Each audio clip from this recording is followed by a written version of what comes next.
Hello friends, welcome to Abhiyanand life. இன்றைக்கி நம்ம சின்ன வெங்காய காரக்குழம்பு எப்படி செய்யறதுன்னு பார்க்கலாம். நான் இன்றைக்கி மண் சட்டியில் செய்ய போகிறேன். மண் சட்டியில் 4 டேபிள் ஸ்பூன் எண்ணெய் சேர்த்திக்கலாம்.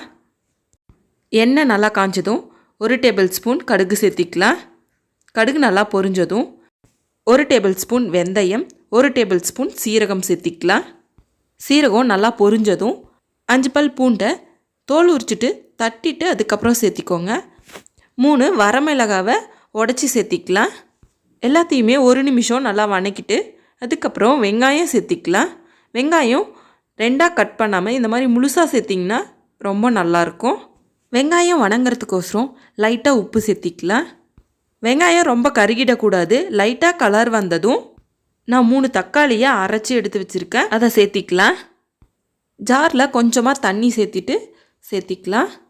அதிகமாக தண்ணி சேர்த்திடக்கூடாது. இப்போ மசாலாலாம் சேர்த்திக்கலாம்.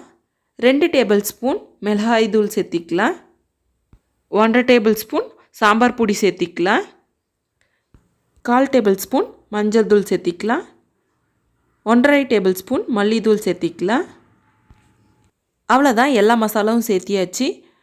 இதோட பச்சை வாசனை போகிற வரையும் நம்ம வணக்கி எடுத்துக்குவோம். வெங்காயம் வணங்குறதுக்கோசரம் லைட்டாக உப்பு சேர்த்தணும். தேவைப்பட்டுச்சுன்னா இன்னும் கொஞ்சம் உப்பு சேர்த்திக்கலாம். எனக்கு தேவையாக இருந்தது, அதனால் கொஞ்சமாக உப்பு சேர்த்திக்கிட்டேன். இந்த மாதிரி எண்ணெய் பிரிஞ்சு வர வரையும் நல்லா கொதிக்க வச்சு எடுத்துக்கணும்.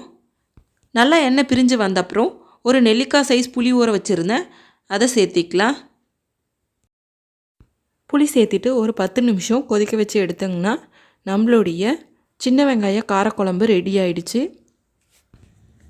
லாஸ்ட்டாக கொஞ்சமாக கொத்தமல்லி சேர்த்திட்டு நம்ம கேஸ் ஆஃப் பண்ணிடலாம். இந்த குழம்பு சாதம், இட்லி, தோசை இது எல்லாத்துக்கூடையும் ரொம்பவும் நல்லாயிருக்கும். கண்டிப்பாக நீங்களும் ட்ரை பண்ணி பாருங்கள். தேங்க்ஸ் ஃபார் வாட்சிங். பாய் பாய்.